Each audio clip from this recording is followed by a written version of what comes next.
All right, guys, this is Paul Singh, the Market Speculator, with the trade report for Friday, June 23rd, 2017, the 750th report after a little more than 3 years.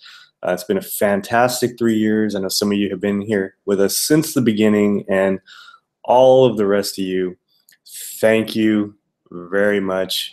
It's been awesome, and we're going to have many more years of this. And let's get started here with the report for today. Let's take a look at SPY. Down a little bit, held that gap range, but under the 9 EMA. And if we look at IWM was green, and the Qs were a little red. Kind of a mixed market here, but there were plenty of strong stocks yesterday. I'm going to start right away with biotech. Now, we took a little bit of a different trade than we normally take here, but biotech was very extended, a bunch of volume coming in, and it had the feeling not really a huge trigger, which is why I talked about it being speculative in the trade alert. But we had this big run from about 290 all the way to 320, and intraday getting up to close to 325. You can see how far it's come here from that break, and volatility was increasing, and then yesterday could not really continue here. Now, the real trigger would have been if this was more of a real hammer, more of a wick, and maybe even if it crossed below the close of the previous day. That's where it wouldn't be quite as speculative and kind of a stronger setup. But the reason I still took it, and risking very little, $400 or $500 in terms of where we have our risk, and we're using LABD, which I'll talk about in a second, but very low risk, high reward. So let's say we get stopped out here. It's going to be a very small loss. The way I've managed my risk, it's $400 or $500 would be one of the smaller losses of the year. But if this thing hits, let's say it pulls back to where it was back in March, and that could happen very quickly here. Basically pulling back to the 9, that would be at 306. Now with LABD, that means we're probably going to hit around 10 to 12 on this thing. And with 2,000 shares, I'm basically risking $400 or $500, and I go in with the expectation that I'm going to lose that. But if I hit this thing with 2,000 shares, at 640 was the entry, 740, 840, 940, 1040, let's say 1140 here. We talked about it potentially going up to 12. Let's say it goes up to 1140. That's 5 points, 2,000 shares. That's $10,000 on $500 risk. That's an insane risk reward. Now, I'm not even going to go for that. But let's say we get to 9. Still, that's 2.5 points about. Let's see, 7, 8, 9, yep. That's 3.5 points. So that's going to be about $7,000 on $500 risk. And even if I go to 8, it'll be tempting to take that risk there around 8. But let's say we go to 8. That's 2.5 points. That's still $5,000 on $500 risk. So you can see why this is attractive from a risk reward perspective, which is why I still took it, even though it's not the strongest setup. So low risk, very high reward. I can lose on this trade many times and still come out ahead. So that's why I took that trade.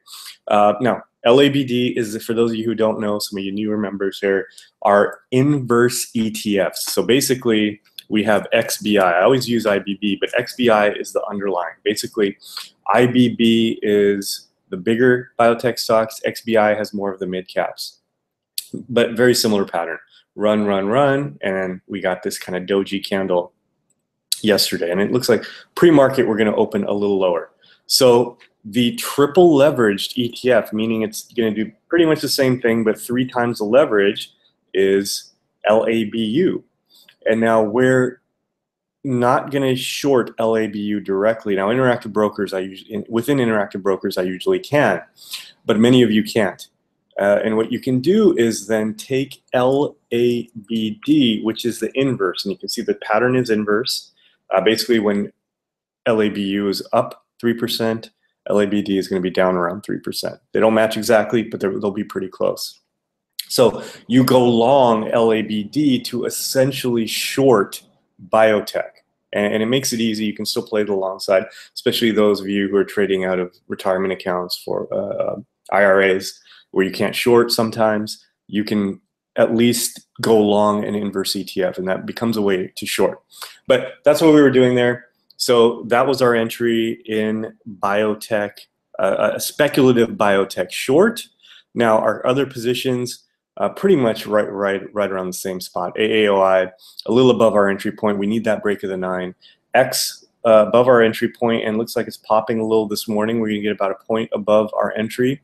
NVIDIA doing well, about 2 points above our entry, I think, and hopefully headed towards its target. And then finally FAS, which has pulled back a little under our entry, which looks like it's going to open ahead. So hopefully we get the remount of the 9 today. But financials have taken a pretty hard pullback here. But I'm going to stick to my stop. I know I talked about potentially just breaking even on it, but I still am going to hold on. And sometimes these very strong runs, kind of like biotech, will pull back and then run again. So I'm going to stick with the set it and forget it kind of attitude on this one. Now let's go take a look at a couple of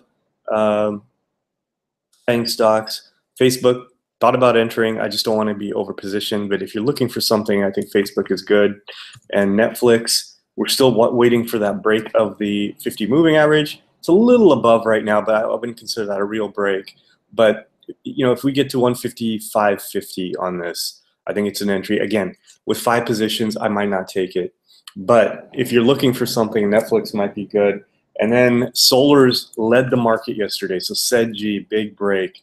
FSLR, big break. We need pullbacks in these. And I don't really like the candle all that much with FSLR, but still up 3%.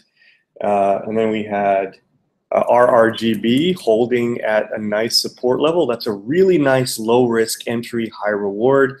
Entry right here around 66. Top of the range is 72, and you could put a stop around 63. So that one's looking pretty good if you're looking for an entry. I really like that. Tesla, really nice, sitting there at highs. I think it's going to make that push to 400 now. So really nice potential entry there. Play, pull back, holding the 50. And then CZR, one of our casino plays, looking good right at the 9. So there's some candidates there along with the focus list we've already had. We're still watching the gap down in Costco. Continuing down at some point, it's going to become a good reversal play. We'll just see when that is. So that's the trade report for today going into the weekend. Now I'm traveling. I'm out here in Malibu right now and headed up to San Francisco. So at some point this morning, I'm going to take off back on the road trip. And I'll let you guys know that at that point, there won't be an alert if we do get stopped out, just like yesterday. But nothing got stopped out so far. So thank you guys, 750 of these so far. We're going to have a lot more, and I'll see you guys either later today or over the weekend.